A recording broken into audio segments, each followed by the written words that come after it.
Assalamualaikum warahmatullahi wabarakatuh. Selamat datang di Cari Bareng, channel yang membahas tentang dunia digital marketing maupun bisnis digital yang akan sharing bersama teman-teman pada dunia TikTok Ads, Facebook Ads maupun Google Ads.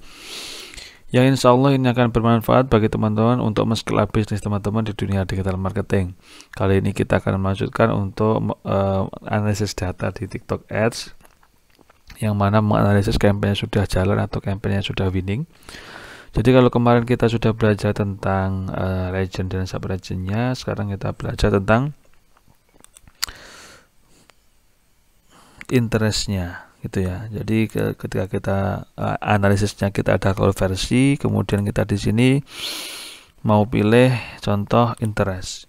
Interest ini bisa kita nanti sebagai retargetingnya atau kita jadikan targeting di bagian ads groupnya, dan ini yang paling relevan untuk menghasilkan konversi di campaign atau di iklan kita selama mulai tanggal 1 sampai 21 Juli ini gitu contohnya. Kemudian kita bisa cek juga atau kita bisa ngecek juga bagian konversinya. Jadi teratas ini adalah news and entertainment, kemudian ada beauty and personal care, ada apparel dan aksesoris, dan juga ada food and beverage. Interest ini bisa kita targetkan untuk viewers kita atau calon pembeli kita terhadap produk kita gitu.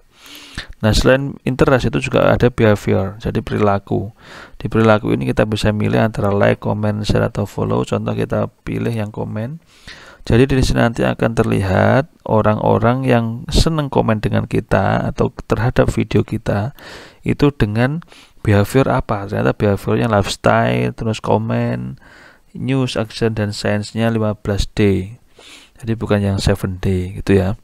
Kemudian selain behavior, kita juga bisa cek device modelnya. Kemarin sudah sempat saya singgung. Jadi di sini device modelnya yang paling besar spendnya adalah Oppo, kemudian Samsung, kemudian Vivo.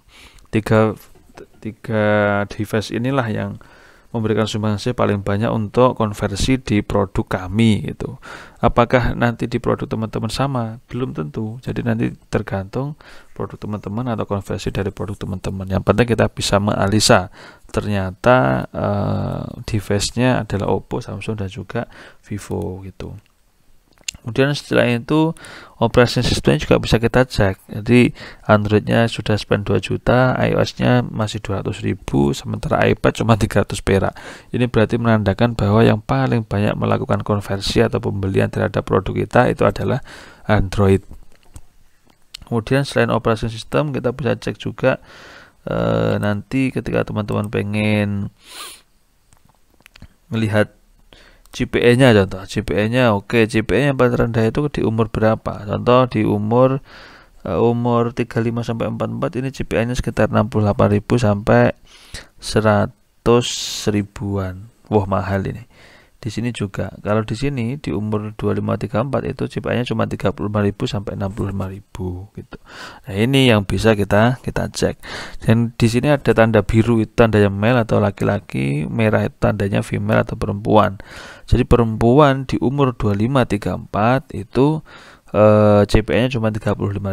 Kalau laki-laki umur 25-34 itu CPE-nya 65.000 gitu.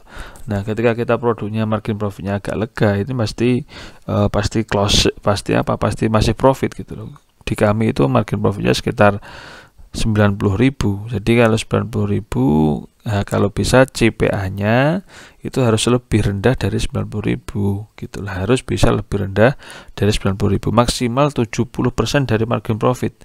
Jadi 70% dari 90.000 gitu ya.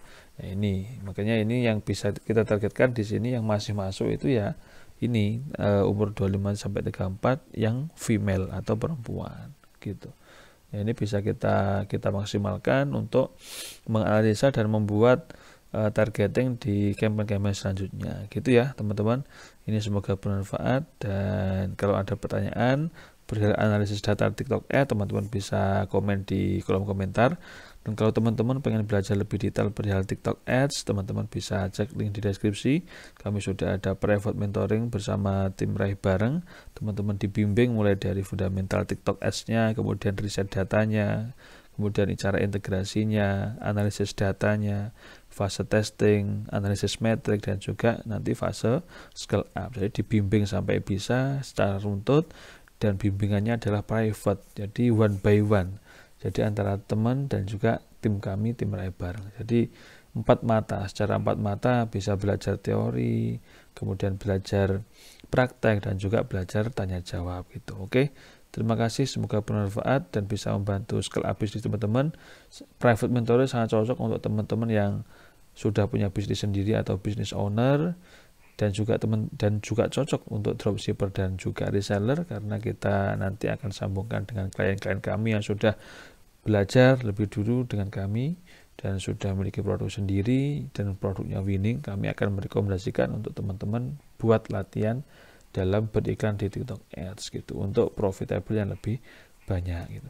Oke, terima kasih teman-teman. Dari kami tim Rai Bareng, ada kurang lebihnya mohon maaf. Kami akhiri